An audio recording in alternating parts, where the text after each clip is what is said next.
What's going on, everybody? Welcome to the Always Hope podcast, a production of Willwood's Faith in Marriage. This is Dr. Mario Sakasa, and I pray that this episode finds you doing well today. Okay, well, as a marriage therapist that integrates my faith into my work, it's often difficult to find resources that I can share about marital intimacy that I think are appropriate for Catholic and Christian couples. Because honestly, most of the resources that are out there tend to be overly explicit and rather reductionistic. So what can faithful couples do who want to improve their physical intimacy? Well, the answer is listen to this episode and share it with your friends. I'm excited to welcome back to the podcast Dr. Sarah Bartel, Catholic moral theologian, to discuss her new online course, My Delight for Catholic Wives. In today's episode, we have a comprehensive discussion on the topic of enhancing marital intimacy within the context of faith. We focus on common challenges faced by Catholic Christian wives regarding physical intimacy. We discuss the differences between men and women's anatomies, arousal curves, and experiences of lovemaking. The conversation also covers various aspects such as dealing with emotional challenges, physical challenges, misconceptions around obligation sex, and other hindrances to healthy sexual expression in marriage. We also cover many practical suggestions to how to improve intimacy within your relationship. And I'm saying this at the outset right now. I'm giving this caveat that this is, in fact, a detailed conversation. So you may want to listen to this one with your headphones on and not with the little ones around. And I also strongly encourage that this episode be listened to by folks who are already married or engaged couples who are preparing for marriage. It'll help you be able to reclaim a sense of joy within the bedroom. All right, everybody, let's get into this conversation with Dr. Sarah Bartel.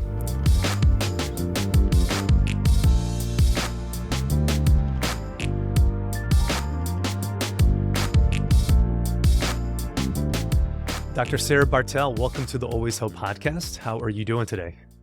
Oh, I'm doing great. So great to be here with you.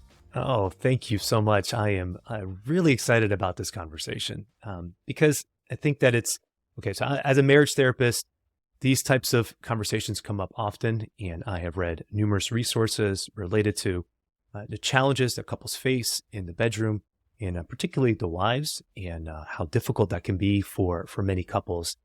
And it's something that we just don't, I think, get enough information about, and some of it is just that. It's just conversation about, okay, well, what are the differences in rates of arousal between men and women, the different anatomy and parts that are there. We talk about those being different, but we don't really know how that really plays out in the bedroom. And when we get natural family planning or fertility awareness kind of methods of natural family planning, and we kind of know cycles and things of that nature and how that may affect kind of mood or desire.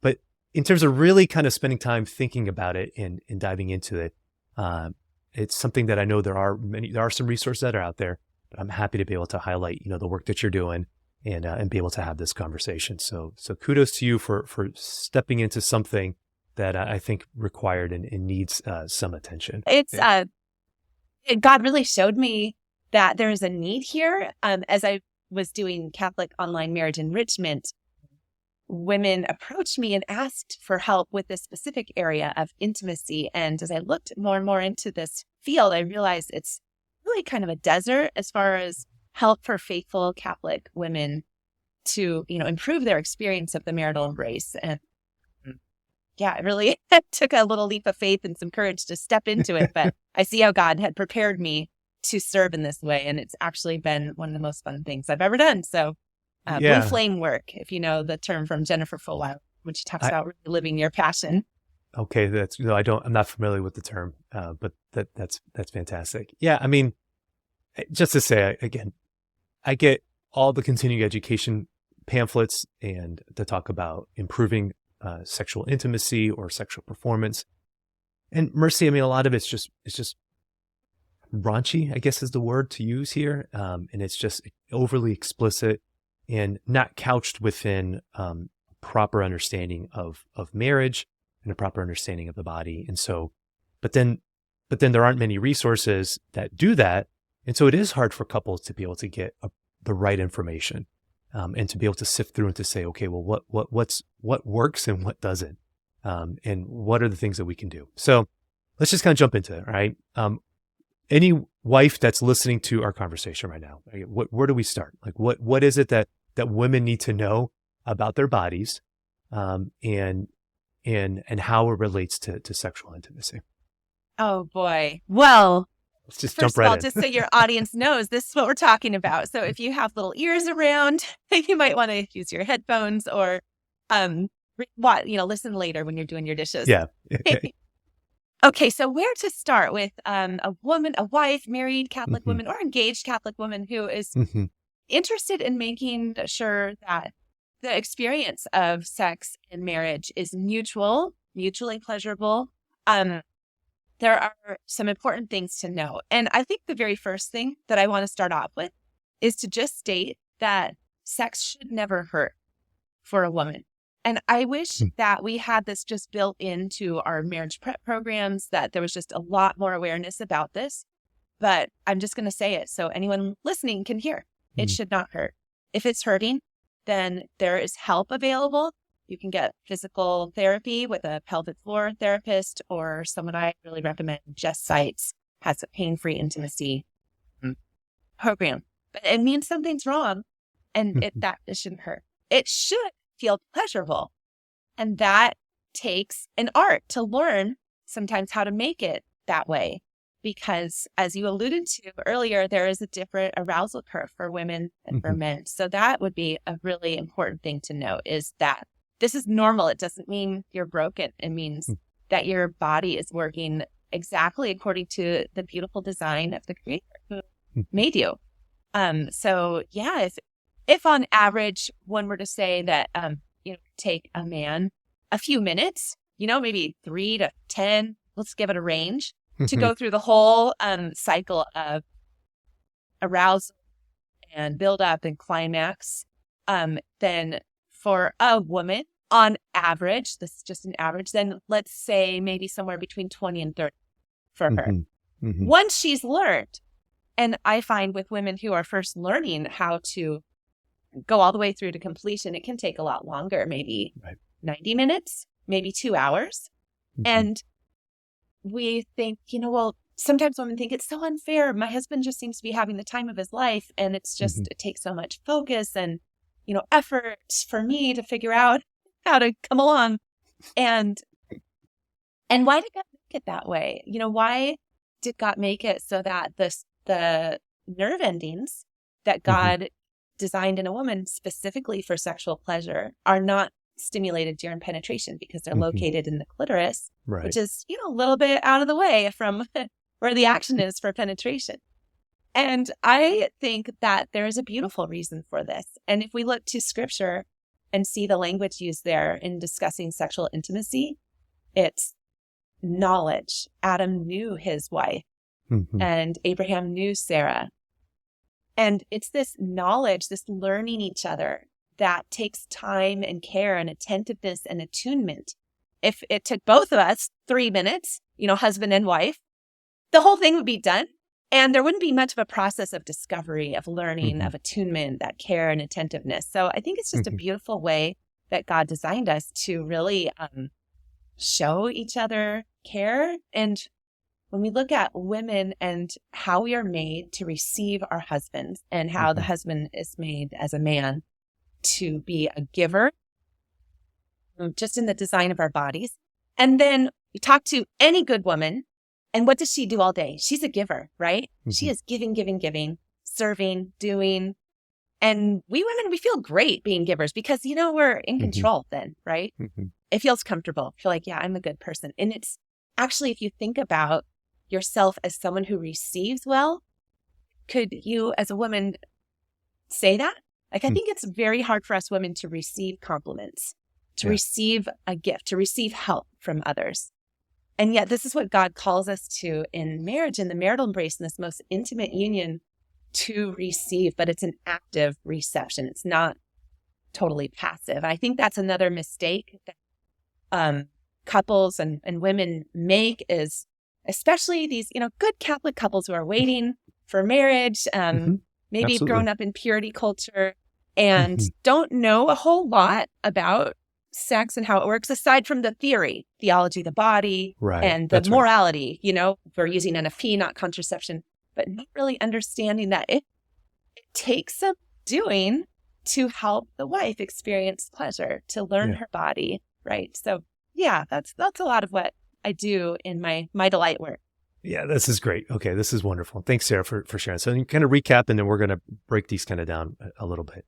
The first thing, great kind of way to begin, which is just that if a woman is experiencing pain, that's not normal, and that there are treatments to be able to help that. As you mentioned, physical therapy, meeting with your OBGYN to talk about other options. There are things that can be done, and that usually requires conversations with some type of, again, PT or doctor, or if it is something psychological, being able to speak to a therapist to talk about, is there past trauma that's preventing you from being able to receive your husband, or to be able to relax, mindfulness exercises, a whole host of things that could be Or available maybe, there. if I could interject, it could just be shame. That be feeling shame. That's of right. taboo. That's right. And feeling that my body's dirty and sex is dirty and I'm just very, uncomfortable with the whole thing. Your body can tense up and it can feel like pain. Yeah. Yep. Absolutely. And so that's a great kind of little triage questionnaire, for a woman who's listening, to be able to kind of assess, could it be any of these things? And any of those things are happening, then again, take comfort in knowing that there are any one of those vehicles that has solutions to them. Whether it is shame, good psychotherapy is very helpful. If it is, difficulty relaxing, if it is past trauma, if it is more of a biological, physical issue, then we have certainly availability. There are resources available to you. So that's one piece, right? The second piece that you mentioned was just knowledge of the body and knowledge of the fact that this is different than for the guy. And just being aware of those differences is key. And we're going to dive into that here in just a second. And then the third piece, I love that you said it, is particularly for newlyweds or for engaged couples. Well, obviously we're not encouraging engaged couples to really begin the exploration. That's what we're saying. But for newlyweds and for even couples who've been married for a while or maybe coming off contraception, have had a conversion, things of this nature where you're beginning to see each other in a more tender way. It does take some practice. And it does take a little bit of an art. There's an art to this in terms of understanding the complexity and the uniqueness of your body, and to be patient in. And so just giving that type of encouragement for people to recognize that, like, they just need to be a little bit patient as you're understanding the complexities of your body. As a therapist, I'll say a couple things here. I've worked a lot with couples, on this issue, and that piece of being patient, I think is really key, because what makes this difficult for women is a couple things. One, as my understanding, right? For men, the anatomy is pretty easy. The plumbing's pretty clean, it's pretty straightforward in the sense of like you mentioned, arousal curve is pretty quick for a guy. And that's what it is. But for the women, there is a lot more complexity that's happening, both in her connections within her brain and connections brain to her body. There is a lot more complexity that's happening within her. And so to get the space to be able to receive certainly just requires a little bit more. And that's fine. Now, I will say then, that even within that complexity, what we also see is a lot more, in my opinion, diversity within women's experiences, where I've certainly have counseled the couples that fit the standard. Husband wants to, make love more than his wife does, and she doesn't want him to touch him because she's touched out because of the kids or whatever the case might be. But then I've also had couples on the other side where the wife desires, sex more than the husband does, and that poses challenges as well. So again, we're just kind of getting started here, and want to encourage anybody wherever you're at, it's fine. And so let's kind of dive into a little bit more of just that knowledge piece. Something that I would like to tell couples when I'm meeting with them is like you said, the difference in that arousal curve, in the timing of that. Now, again, the joke is often that men are microwaves and women are crock pots, or women are a boiling pot of water. It's kind of the analogy that's often used, and there's a lot of truth to that.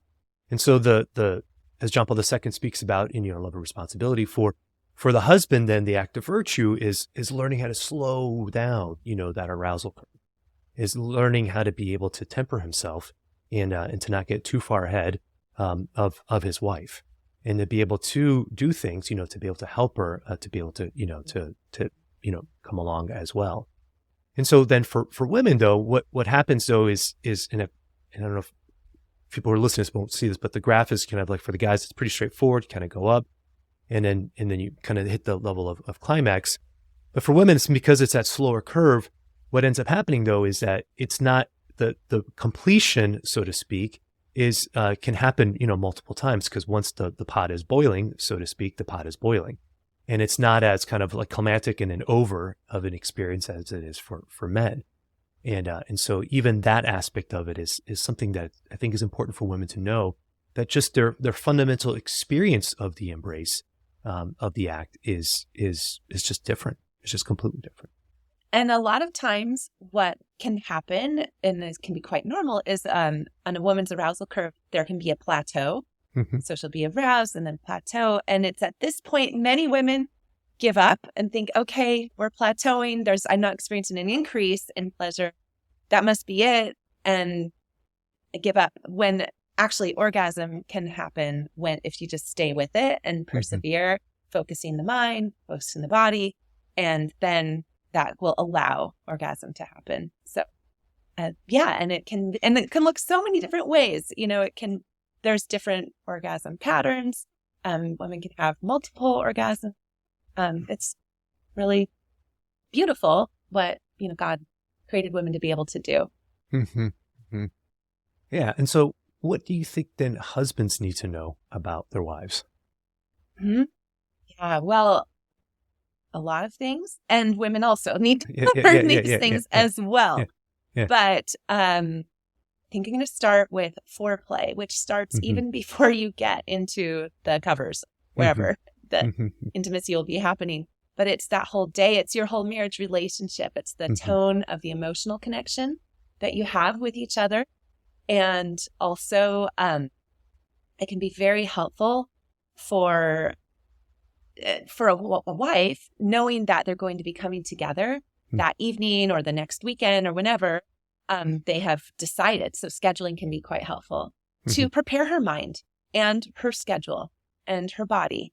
So maybe if you are planning on having sex Saturday night, you don't clean out the garage Saturday afternoon. That you're not, like expending yourself and exhausting yourself physically and emotionally as well, that you need to save some bandwidth and start focusing your mind towards anticipating this encounter with delight, that you can start courting and wooing each other with, flirtation and affection, because that's really important. That's part of the slow cooker. It's like just plugging the plug into the outlet, and then set the settings. This is going to be a 12-hour setting. Yes. Well, our libido, it lives in our parasympathetic nervous system. So that's rest and digest. That's play and relaxation and pleasure. And how many of us women have that going in our lives, just largely writ? Do we make time for play, relaxation, pleasure in the normal course of our day and of our week? I really emphasize the importance of making sure to prioritize that, because it will help strengthen that muscle so that you're able to switch when it's, time to come together with your husband, to turn off the sympathetic nervous system, which is the doing, caregiving, serving, stress, anxiety, getting everything taken care of. Exactly. Or freeze or fawn. Have you heard those two as well? I have. Yeah, absolutely. Absolutely. The way I like to explain this is it's like a this is probably a silly analogy. So you tell me what you think about this, if this works or not. All right. I love analogies. Is for women, it's like being on an internet browser, and there are 30 tabs that are open, on that browser. And one of those tabs is make love to my husband. And I think it's important for husbands to know that it's not that she's not thinking about it. She's thinking about it, but it is competing with all the other tabs that are open. And so part of our job is to be able to help close those tabs so that there can be increased focus. And as you said, husbands can certainly do that in terms of the way that we approach, the way that we talk, maybe scheduling, helping that. But wives can also be aware of that.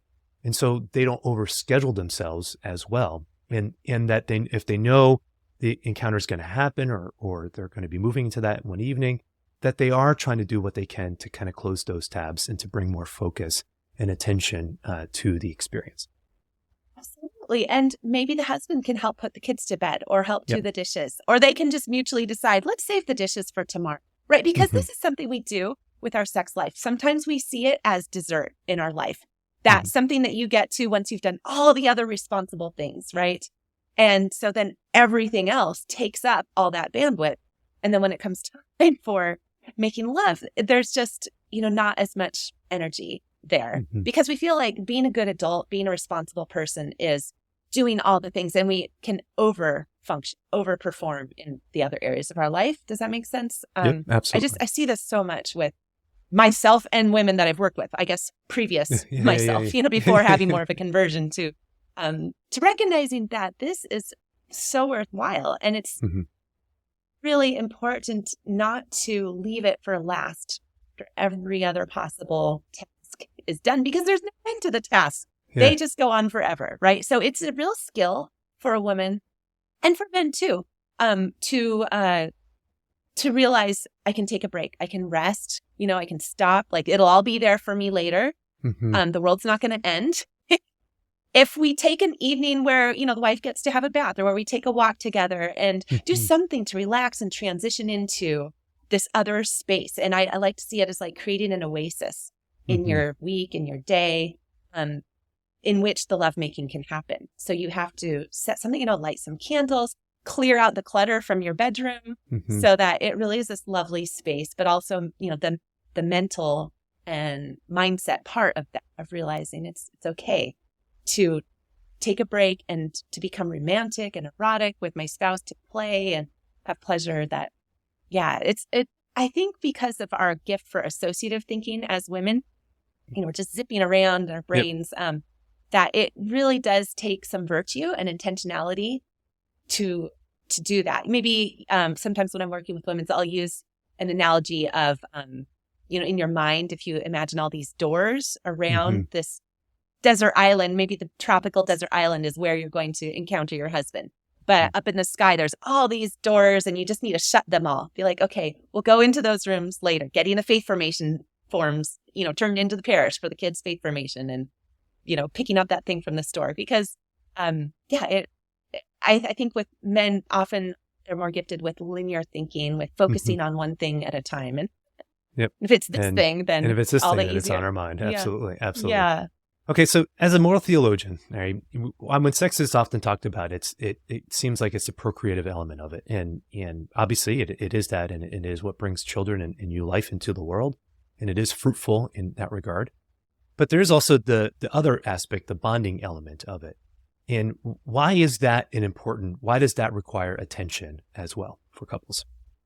Yeah, the unitive end is, my reading of the church documents is that it is equally important, and that those two ends, procreative and unitive end, are intrinsically integrated. So this is our total gift of self. This is our bonding and our renewing our marriage vows with the language of the body.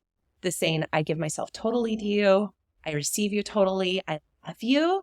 I think you're an amazing man or woman. There's no one I'd rather be with. And there's joy in that, right? And so the church documents we see in Gaudium et Spes, it talks about that the spouses grow in their gratitude for each other, that this is a holy thing. In the Catechism also, it says these acts by which spouses give themselves to one another are noble, and that they help the couple grow in grace in their marriage.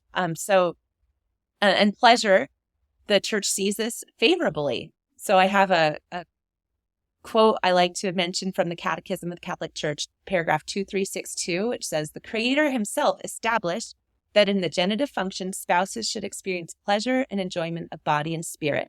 Therefore, the spouses do nothing evil in seeking this pleasure and enjoyment. This can be a little foretaste of the joy of heaven when there's total union, communion, just all the goodness of living in love with God in all eternity. We can ideally begin to get a little glimpse of that in this total sharing of the spouses with each other. Yeah. And so the unitive element, I love what you said there, it's a reminder that this is a particular way of being able to express our love for one another. And it's a unique way that we can only do as married couples. And to continue to foster and rekindle your love for one another is part of the call, is part of what we do as married couples, is to not drift, to not just fall into becoming good roommates, to not just being parenting colleagues. That the thing that kind of keeps us together is the romantic element of it. And then very specifically, it is the unitive element of the marital embrace, of the sexual encounter. And so to be able to see that as a value is important. And I think that's what you've been saying, is that it's important for us to recognize that this is a value, and all the other things that we want to do, of course, that are good. Signing up for faith formation is important. Getting the kids signed up for soccer is important. Making sure that the dishes are done. All of those things are important, but they are competing for attention. And with 24 hours in the day, we only have so much time to be able to accomplish everything that we want to do. And so then it becomes, all right, well, when do we come together? When do we experience this? And is this something that you see as being important and valuable in a relationship? And so I guess just playing on the stereotype a little bit, it tends to be that women have lower libidos than husbands do. Why do you think that's the case? Well, first of all, I love that you mentioned that this is not uniform, that you've counseled wives who are higher libido. Yeah. And what I've read is that might be about 20% of wives. Mm-hmm. And I'm in that category. I'm the one with the more spontaneous libido, I would say. So I think that it's important to break down libido into those categories of spontaneous and responsive. The spontaneous libido being like you're just going about your day and thinking, it would be nice to make love with my spouse, right? Whereas responsive libido is once you two start getting affectionate and, getting into things, then the libido kicks in and it's like, oh yeah, this is a really good idea. I'm so glad we're doing this. Responding to that stimulation. And I honestly think, Dr. Mario, that I really think this is socialization, that I really think that men as boys are raised to kind of be affirmed that, this is manly and this is, there's nothing wrong with feeling sexual arousal. And so they're okay with that. Whereas whether it's from purity culture or porn culture or just the society in large, there are all these expectations put on women that do them a disservice. So from purity culture, it's like sex is a huge taboo, the worst sin ever. Best thing you can possibly do to be a successful Catholic or Christian woman is be a virgin when you're married. And then that's the litmus test, right? And so the whole gatekeeping for purity and modesty is placed on the woman, and she is taught to be very averse to, those feelings of sexual arousal. I really think that is a big part of it. Or in porn culture, the function of a woman is to please the man. It's not for her to experience pleasure herself. It is her performance for the other.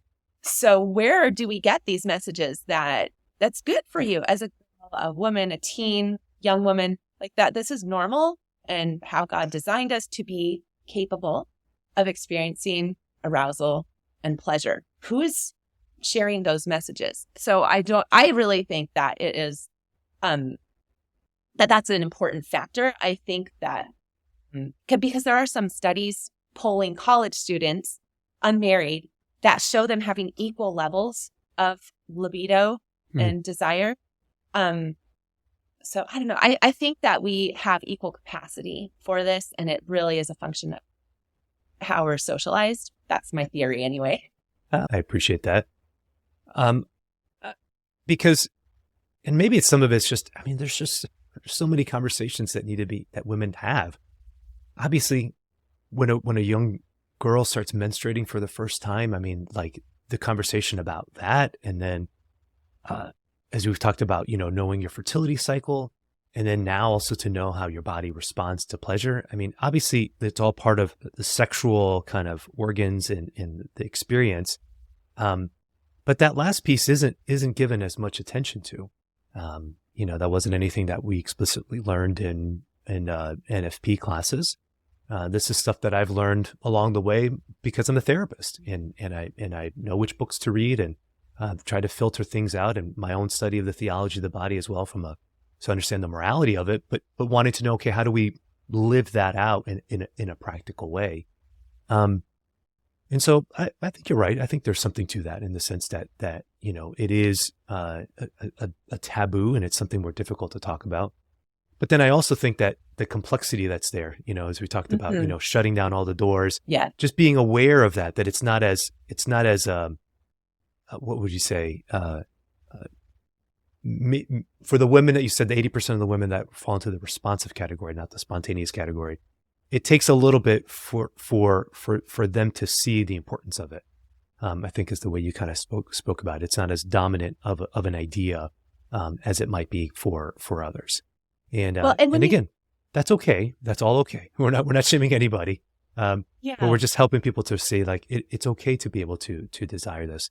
Again, as long as it's part of the call to the relationship. And I think that's the key. There's a lot of research that's coming out, I've been alluding to this already, that is focusing on female pleasure and the differences between female orgasm and male orgasm. But often what's prescribed for that is, well, just explore for yourself. It's all about you, and have fun and do whatever you want in terms of your own self-stimulation to really kind of understand what works. And that, of course, is not what we're speaking about. That we're always making kind of the pleasure part of the unitive act. That the orgasm is something that is connected within the larger context of the relationship. And so that is challenging, I think, for women to be able to kind of really kind of sort through all of that. I think that when we see sexuality as a whole person experience or aspect of yourself, not something just physical or biological, but something that affects your soul, your heart, your mind and emotions, as well as your body, I think that really helps women and men understand how to really get more of the fullness that is available there. That made me, when you were talking about these studies and self-stimulation and whatnot, that it's so reductionist, right? Yes, that's right. Pleasure is just this physical sensation.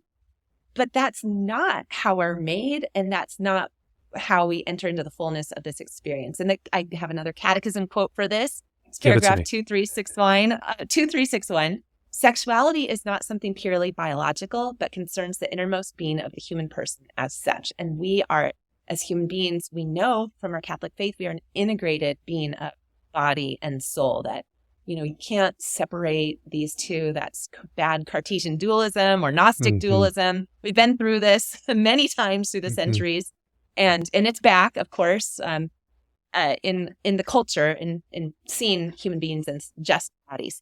But when a woman is in the safe, treasured context of marriage to her beloved husband and knows that he is going to be faithful to her for her whole life, that he loves her no matter what shape her body is in or what, amount of wrinkles there are going to be accruing, then she is free to really experience the fullness of pleasure and joy that's available there because of that spiritual connection, because her heart is reassured, that she's not being used and cast aside.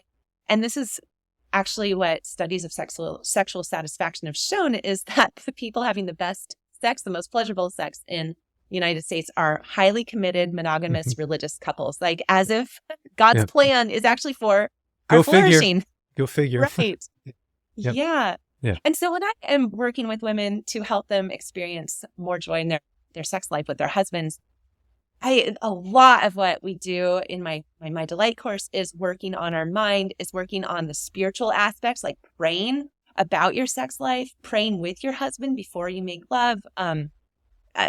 It's just, sometimes we think like the sacred aspect of our nature, our prayer and devotion is way over on one side of our brain. And then having sex, well, that's just this totally different thing. I'm two different women, really, when I'm kneeling in prayer and when I'm joining with my husband. And I like to try to work on integrating that and helping women realize you're one woman, one passionate, devoted woman. And, I think there's this bifurcation that we have in our ideas of what kinds of women there are. There's good women who are maternal, nurturing, caring, and then there's bad women who are lascivious and lustful, right?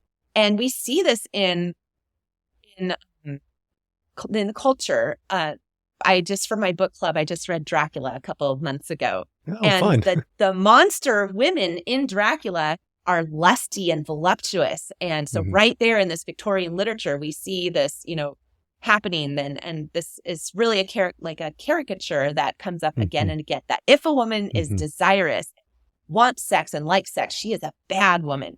Yeah. Right? So I think that's another hindrance to a woman who's, happily married, to see herself as a good woman while also loving having sex with her husband. Right. So I think that's a challenge.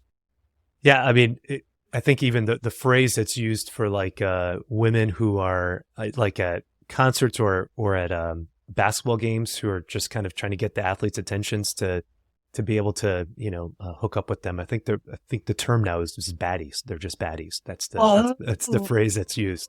Yeah, and so to speak even more clearly, to what you're speaking about is exactly it.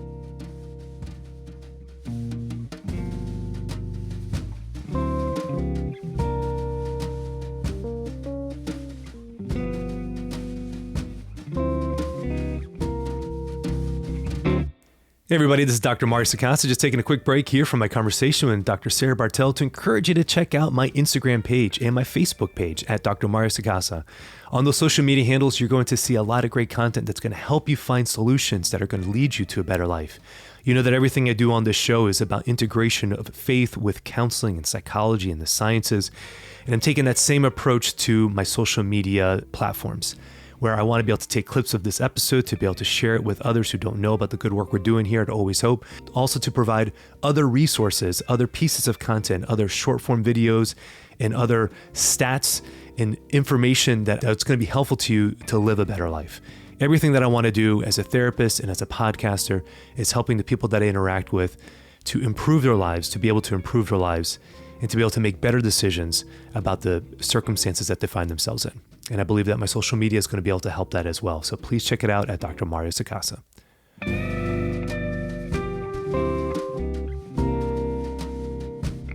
Okay, so let's maybe get a little bit practical if we can here for a few minutes. And you had mentioned earlier just this, that the woman's libido lives in her parasympathetic response in the rest state, and where she feels safe is when she's able then to be able to receive her husband.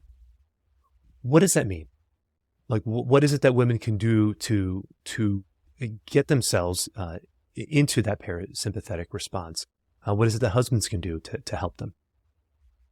Yeah. So a transition time between mom life or work life or being on and making love is key. And that transition can be a number of different things. It really depends. It's important for women to learn themselves. What do you like? Do you like to just sit and read a book for a bit?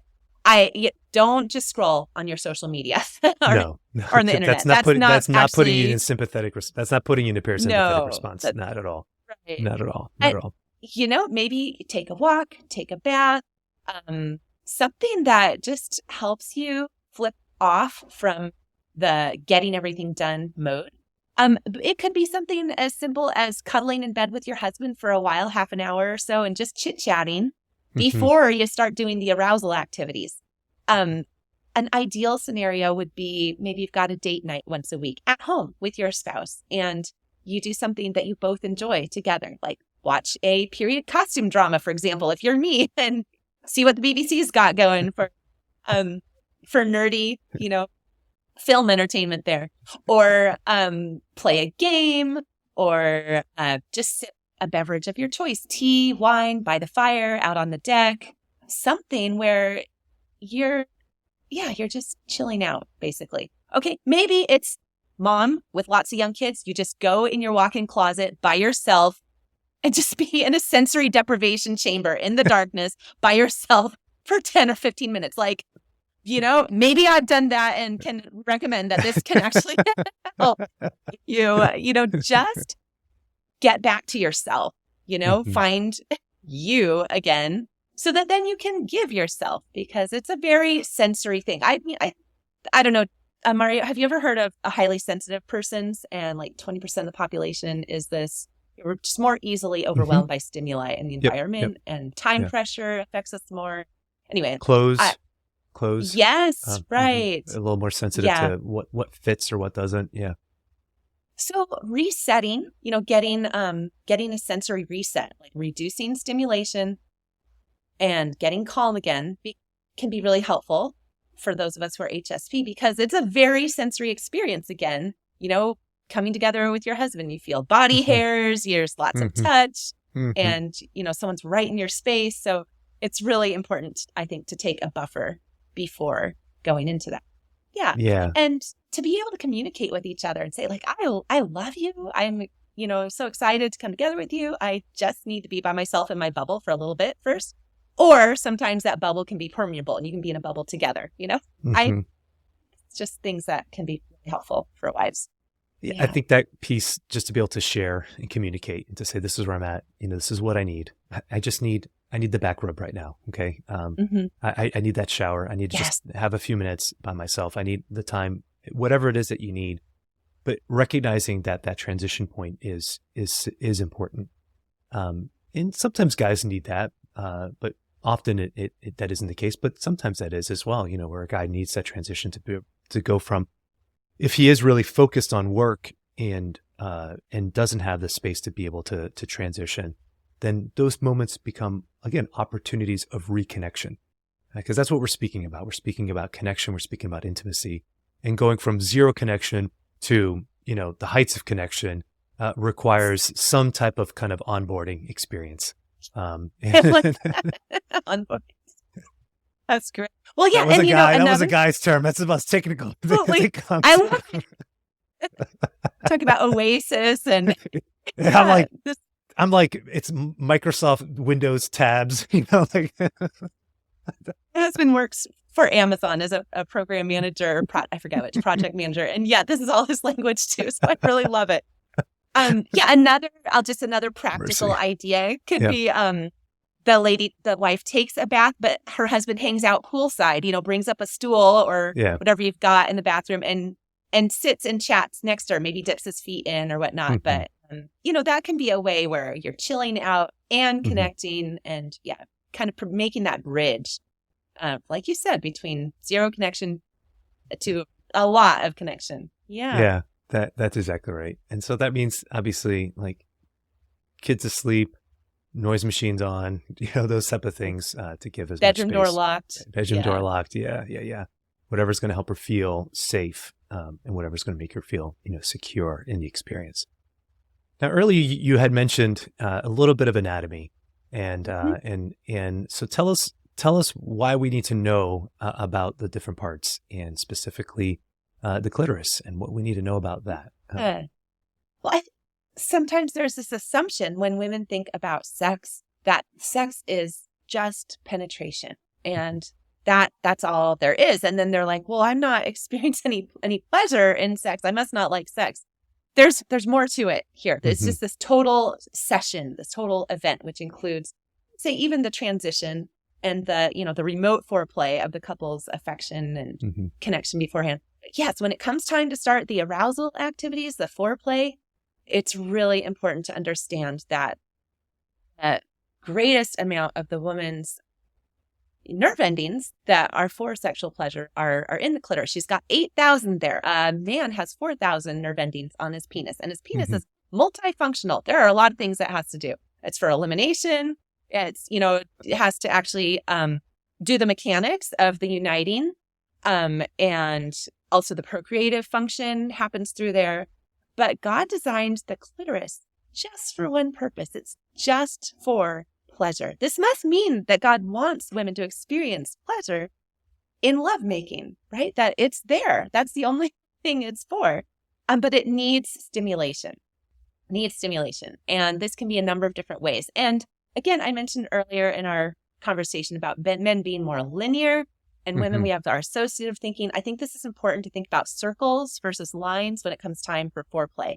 That you don't want to just go straight into the clitoris and just start stimulating it right away. This can be not comfortable at that point, that we want to circle in. We kind of spiral in on it. So lots of touching of exterior lines of the body, caressing, kissing, the less erogenous zones before we get closer and closer to the touches and caresses that are going to stimulate the woman's clitoris. And that's going to be like 20 to 30 minutes minimum, I would say, of, really that type of attentiveness and care. And I think that's important for women also to realize that if they're completely passive in all of this, if they're just starfishing or being a rag doll, just laying there completely limp, just receiving all the caresses. Have you heard that? That's awesome. That they're not going to be flipping into this, that there needs to be some amount of activity where a woman also is there's an active element to it. That's what you said earlier. Yeah, that it's not just, it's a give all and right, take. I'm here. We've done the bath. Now touch my forearm. Right. Circle in, no, there's that reciprocity. There's that engagement, as you talked about. Yeah. Because then when you feel yourself as a woman, giving these caresses and affection to your husband, it helps you know yourself as someone who is sexual, as someone who can be erotic. And for women, we really need to get into this other place in our mind that is erotic, that's a little wild, that's a little powerful, and I think that's something that a lot of women are uncomfortable with or don't realize. And I like to talk about natural childbirth at this point because, and I'm not saying everybody has to give birth naturally, but I did. I had 5 unmedicated vaginal births with midwives, and I learned a lot in preparing for those. And one thing I learned was from this pioneer of natural childbirth, Ina May Gaskin, and she writes about let your monkey do it. That if you just sort of get out of your head and let your body do what it was designed to do, that then sort of there's these involuntary movements that facilitate the process of childbirth, that you'll moan, you'll push, you'll, kind of move your body about in a way that facilitates getting that baby out, right? Yeah.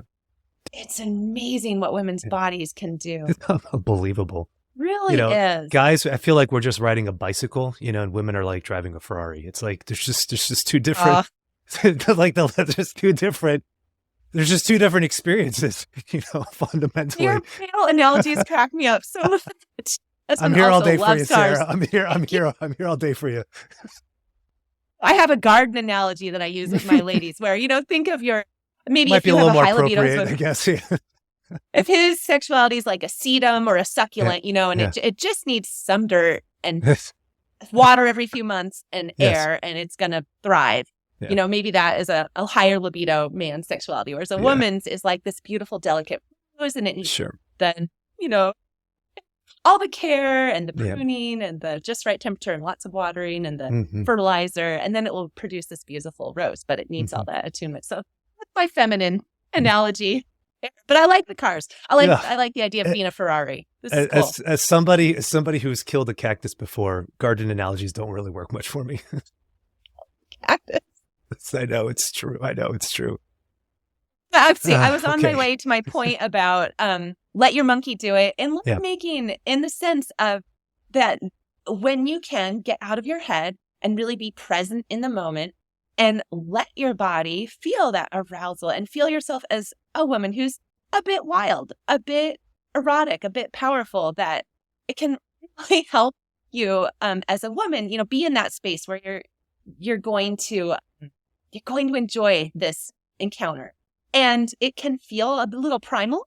And some women are afraid to let go and surrender to that, and aren't even realizing that is what's holding them back, because they're like, oh, what if I fart while we're making love? What if, I make a weird noise with my, my moaning or whatever it is. And I love being Catholic because we can be so earthy, right? And I just say, let it all happen. It's okay. If you're going to toot while you're making love, that's just part of it. And, we're just, it's a comical thing. Like God made us with these bodies, 2 very different bodies that come together. There's a bit of humor and absurdity to it. And it's okay to laugh and to just let go. And laughter is so good for us to experience a sense of release, to get oxytocin flowing and endorphins and to feel more relaxed and connected as well. So yeah, if you need a laugh while weird things happen with your bodies, it's okay too. Well, what do you think, again, socialization is a player here in terms of what makes it difficult for women to let go, as you spoke about, and to be in touch with that more wild or aspect of themselves? Okay, Mar, you're talking to another theologian here. So I'm going back to Adam and Eve. And I really think this tendency of us women to be controlling, to be afraid of letting go of control, I think this is connected to what happened in the Garden of Eden, because Adam should have stepped in front and protected his wife, Eve, there when the serpent was talking to her. He should have been in control of that situation, right? But Eve was the one who had the conversation. And I really think it's a result of the fall that now we have this. I feel like it's part of concupiscence that affects women in a particular way, this need to be controlling instead of receiving, instead of surrendering, because we were let down. Like Adam failed. The first husband in all of history, the archetypal husband, he messed it up. And so she had it was all up to her. And a lot of times we women feel like everything is all up to us. And we need to be in control. We need to be in control of ourselves and of our bodies and what other people think of us. And it's really hard to have the vulnerability, the humility, the trust to let go of all of that, to know I'm okay, I'm loved as I am, even if things go in a way where I'm not controlling it. I don't know. That's my thoughts on it. Yeah, I like that in the sense of it goes back to just the challenge of letting go and the challenge of not being in control. And if there are all these various elements that are happening, it's like trying to be control of everything. And as you said, there's a little more interconnectivity of the ideas. And so it's trying to be on top of everything and aware of everything and in control of everything. And then sometimes that means we just have to kind of let all that go a little bit and give yourself permission to enjoy the experience, again, in the context of security. And that it's something that it's a shared experience that your husband's desiring as well. I think women feel are in a really, men are too, so I always caution these statements, but security is really a major driver for a woman. And even when in dating, I do a lot of work with dating in terms of what are women attracted to. There's a reason why kind of the stronger guy is kind of the taller build is something that women generally find more attractive, is because there's something about that provides security. But the mystery, of course, is that also can make us vulnerable. That also, that strength is also what can make a woman feel insecure or feel when that strength is used in a perverse way. And I think for men, what men are looking for is home, is rest, and I think that's why when we talk about just even the way that men and women experience orgasm differently, is that when a man orgasms, all of that mix of during the arousal period of what's mixing in terms of endorphins, it's adrenaline, it's dopamine, that all of that is kind of being mixed together. And then at the moment of climax, of course, is that rush of that testosterone turning into the dopamine, the pleasure hormones, and all of that then leads into this radical sense of a release. So much so that it shuts his brain down. And most men fall asleep soon thereafter, much to their wives' chagrin.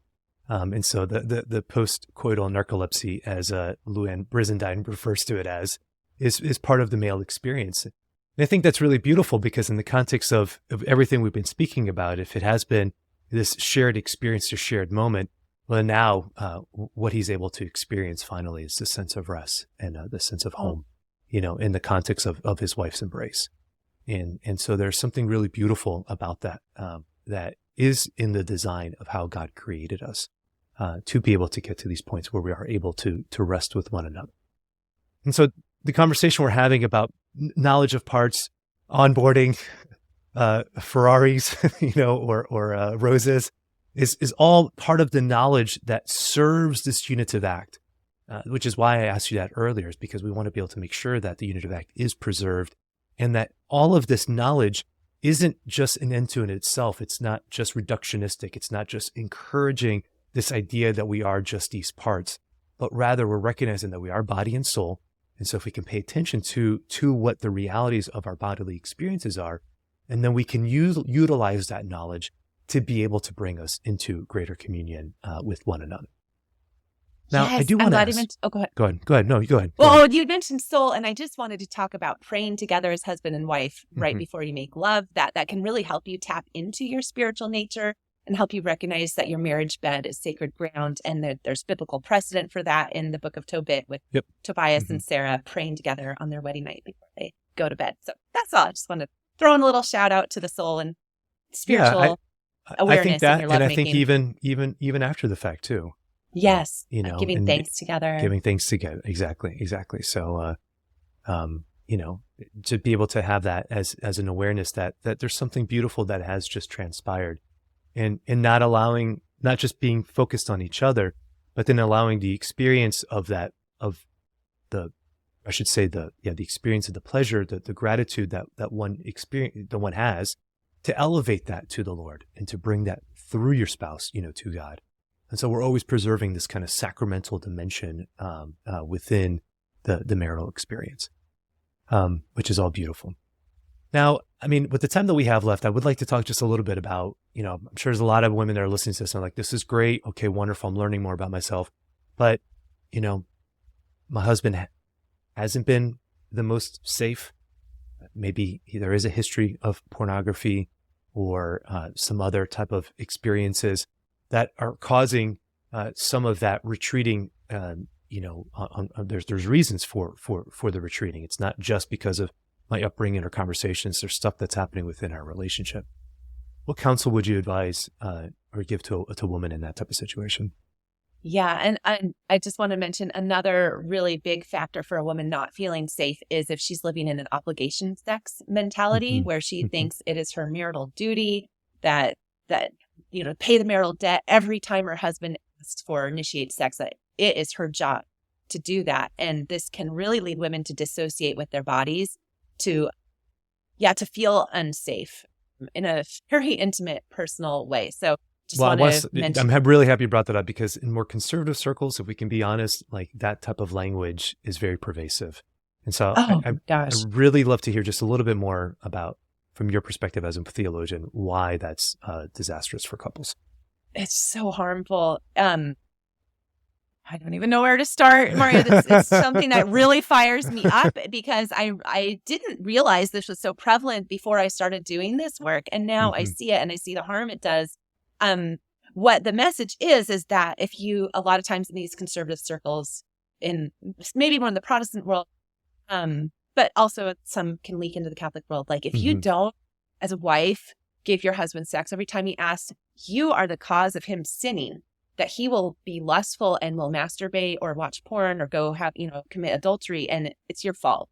So you really need to do this. And he has needs, and your job is to provide for those needs. And this really harmful. First of all, women have needs. We have needs to feel connected and cherished and cared for, and to feel pleasure in sex, and need to have rest, and all the things we've been talking about.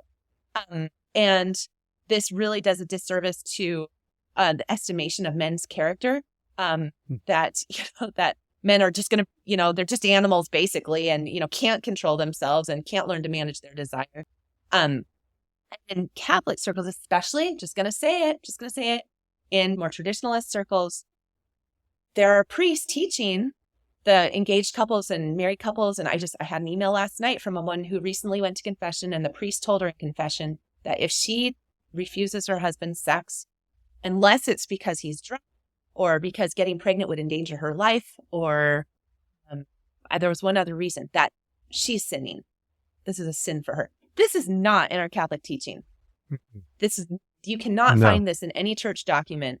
And this woman was so confused who emailed me. She's like, I thought that it was okay for us to space pregnancy, for psychological, mental, economic reasons. She had all this back pain and prolapsed uterus from her last pregnancy. And the priest was telling her in confession, well, suck it up, buttercup.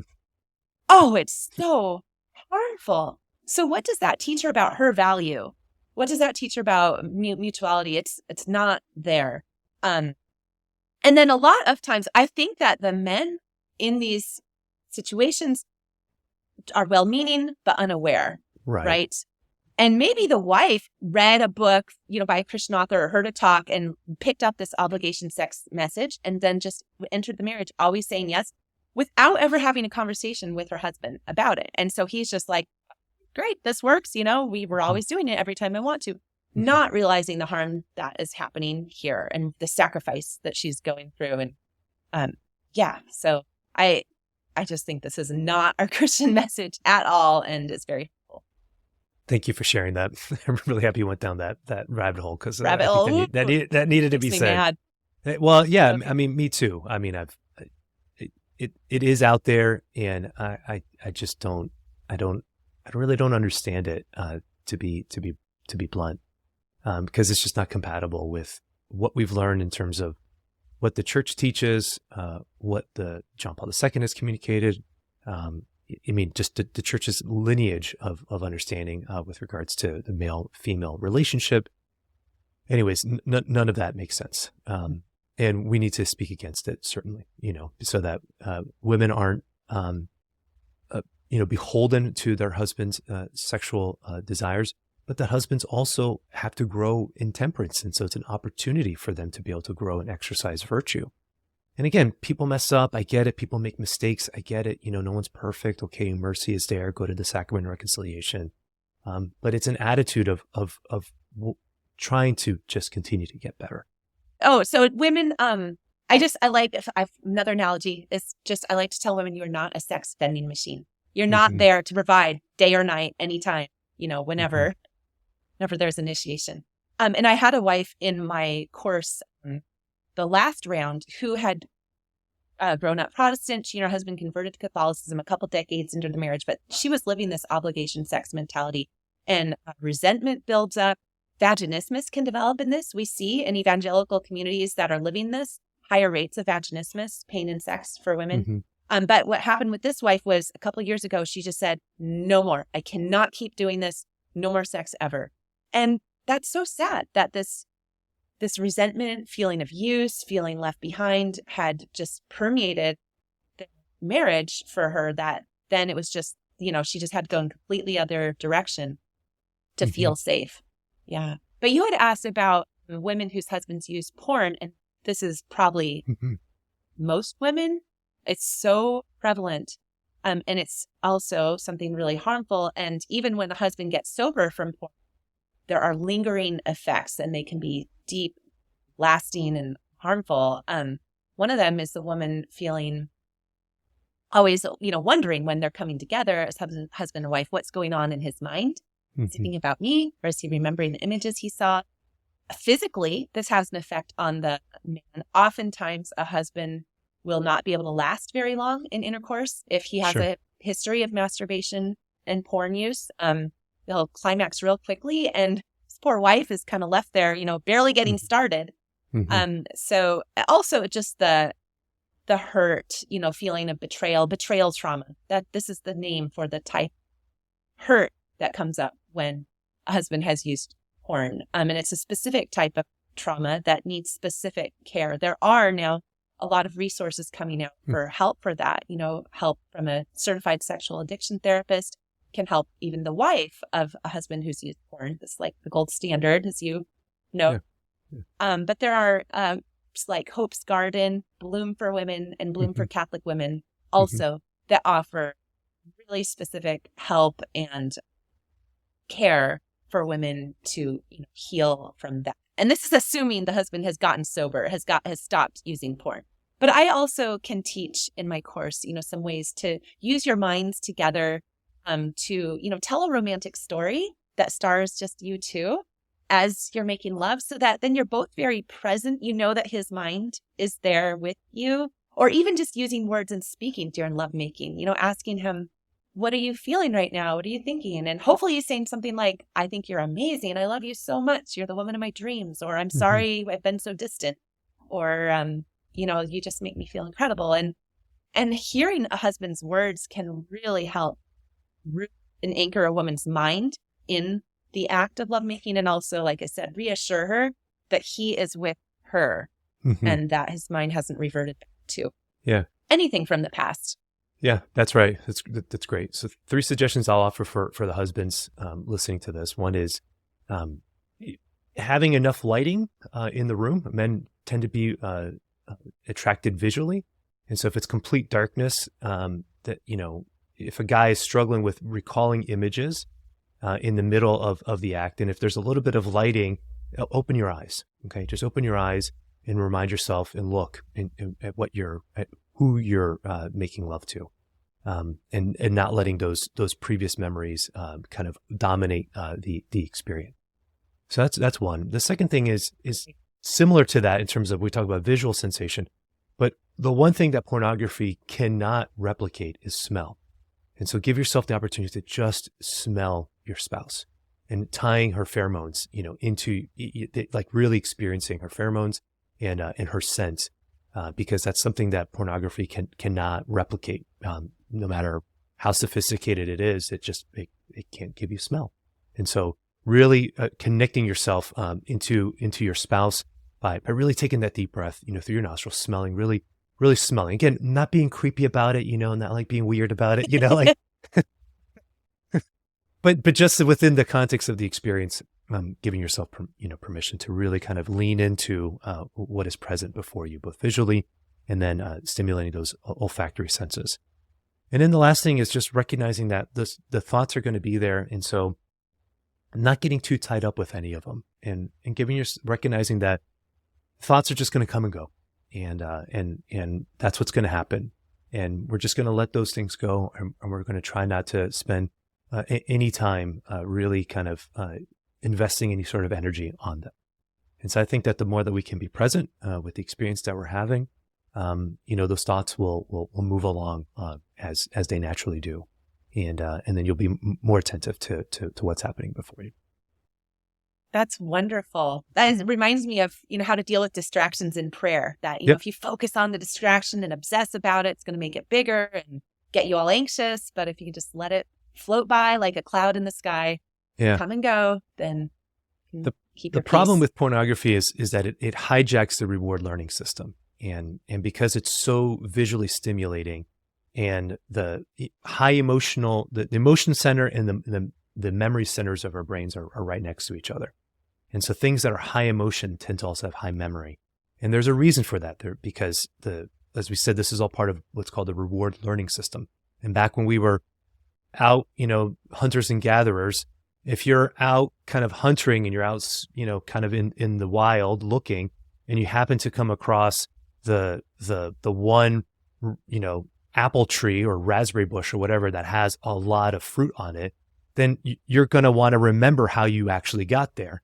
And so it's evolutionary in its disposition that we want to have high memories of good things, of pleasurable things, because we want to know how to be able to get there. The problem with pornography is it hijacks that. And so there's no walking through and remembering, did I make a left turn or did I go this way? It's just, there it is. And it short circuits that map that we make in our mind towards achieving, high emotional things, which is why everything that we've been talking about in terms of how husbands can love their wives is by tapping into that beautifully, is that if we can see our wife's map and the love map in terms of, this is what John Gottman talks about, in terms of what are the things that make her feel connected emotionally. But then if we also kind of know what her map is with regards to kind of her arousal template and what are the things that are genuinely stimulating her and what are the things that she needs, then we can kind of bake that into our memories, and we can kind of have a step-by-step process of knowing what we need to do to be able to help our wives along. Now, that doesn't mean, and this is the danger for any spouse, is that it doesn't mean that we resist it becoming methodical, where it's step A, step B, step C, step D, step E, step F. It can't be that. There has to be some variations kind of along the way. And those can be very little, very simple variations. Sometimes it's the sensory deprivation closet, as you said. Sometimes it's the massage. Sometimes it's the conversation. Sometimes it's the bath. Sometimes it's the shower.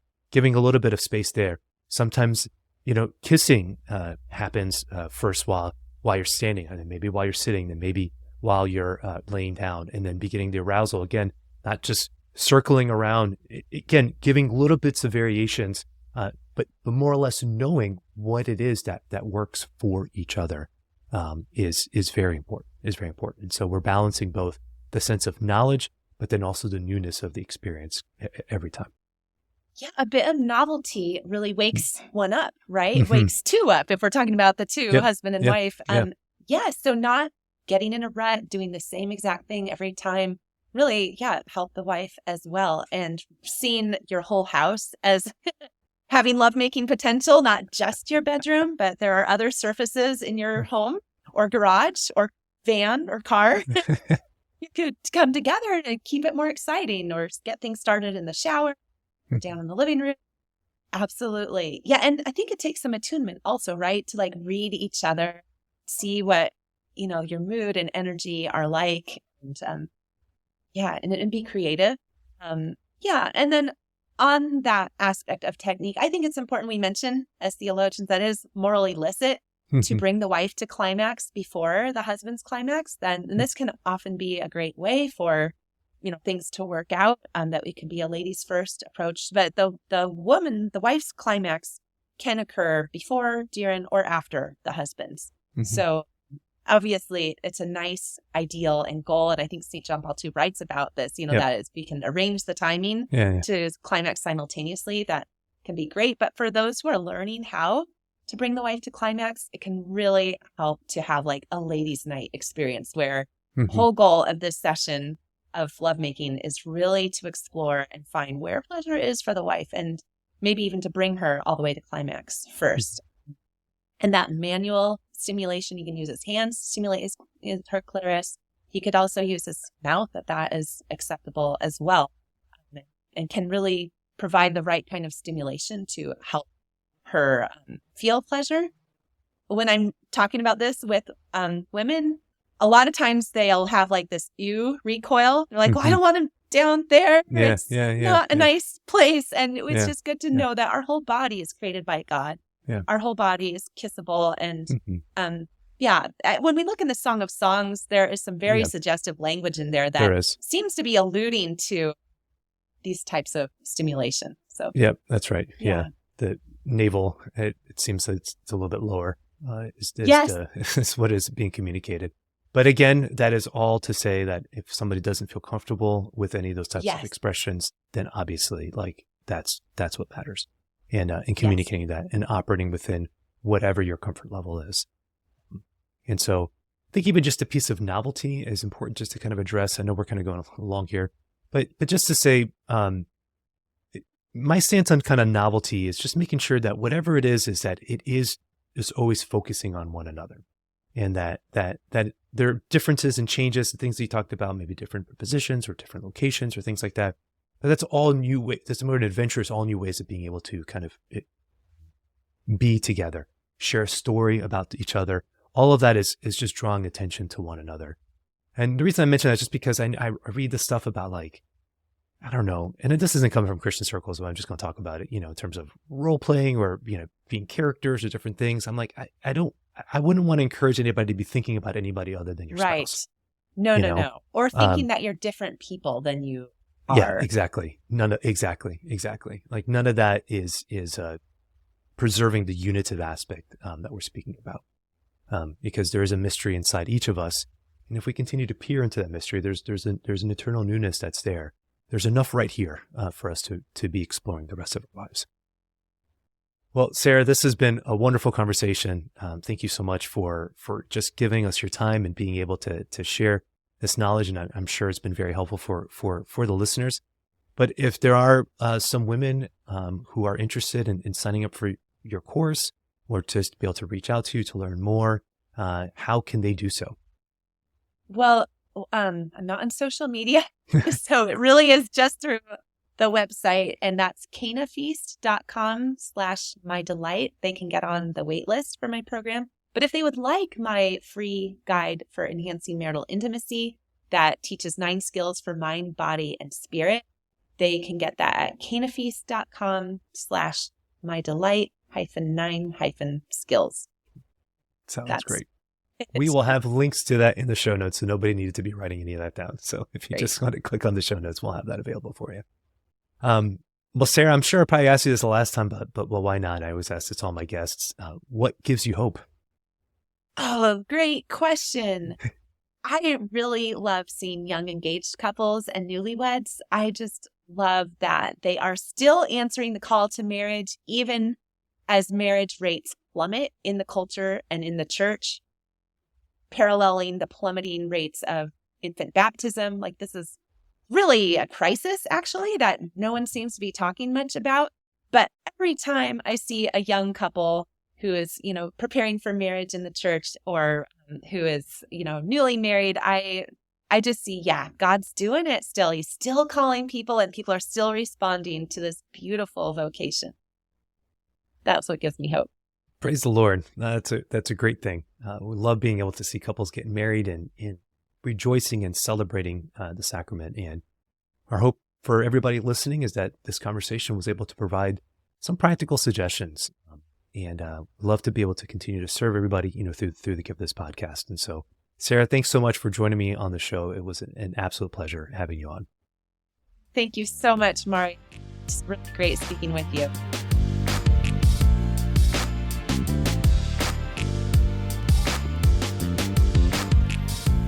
All right, everybody. Well, as we bring this episode to a close, I just want to offer a couple final thoughts. Well, first, I want to clarify something that I said in the interview with Dr. Sarah Bartel that I didn't get quite right. And that was the chemicals associated with male orgasm. And I spoke a little too abruptly there and wanted to revisit some notes on a talk that I give related to this topic. And so as we revisited everything, this is what I want to say, is that at that moment of climax for a man, dopamine, which is the pleasure and contentment hormone, mixes with testosterone, which is a hormone about focus and intensity and aggression, and also vasopressin, which is about monogamy and bonding. And all those chemicals, those neurochemicals, flood the male brain during arousal. And at the moment of climax, what happens is that the testosterone, which is a precursor also to dopamine, just floods the brain. And so all of that hormone activity floods the brain. And what it does for men is that it shuts down the amygdala, which is the danger and fear response center of the brain, as well as the anterior cingulate cortex, which is the area of self-consciousness. And so what that means is that it shuts down the places where men feel afraid and where men just even have a sense of self-awareness. And so really, that's what causes that post-coital narcolepsy. It's not that the whole brain shuts down, but that those two key areas. And in that moment of rest, in that moment of peace and tranquility that a man is able to experience in the embrace of his wife, what then happens is then the oxytocin floods afterwards, and that's where the cuddling and that sense of connection starts to engage. And so it's a really beautiful experience that happens for the man, that as the flood of adrenaline and testosterone and vasopressin and dopamine are flooding him, and he's feeling that sense of anxiety that happens near the moment of climax. At the moment of climax, all that shuts down in almost an instant, and the fear center of the brain is shut down, and rest is able to happen. And again, why does the Lord do this? Because in the context of marriage, then what ends up happening is that men feel a sense of safety and security and rest, like I talked about in the episode. So I just wanted to clarify that. I want to make sure I got my hormones correct, because I don't want to give false information. And so that's the first thing. The second thing that I want to say here is just anytime we have conversations, specifically detailed conversations related to sexual intimacy, the challenge is this, is finding the line between pleasure and unity. And as Catholics, what we are encouraging is pleasure for the sake of unity, not pleasure for its own sake. The world wants to elevate the world wants to elevate sex as something that can be pleasurable for its own sake, at the expense of fruitfulness and at the expense of unity. But rather, pleasure for unity's sake becomes a driver for relationships. And so rather than experiencing pleasure that is just a version of self-indulgence with another person's body parts, what we're looking at is the gift of our spouse and the gift of this moment of intimacy, so that these moments of pleasure become something that is unitive and something that is a unifying act, something that brings the couples together to be able to reinforce and to strengthen their emotional intimacy and their spiritual intimacy. So again, just want to offer those clarities to make sure that this is abundantly clear about what we're talking about and what our direction is. And so I hope that this episode was helpful to you. If you enjoyed it, please leave a rating or write a review on Apple Podcasts. I'm telling you, every single one of those help. And I'm so grateful to everybody who's taken the time to be able to do that. Or if you have a question or a comment for me directly, please find me on Instagram at Dr. Mario Sacasa. And I look forward to be able to having the conversation with you then. God bless everybody, and we'll catch you in the next episode.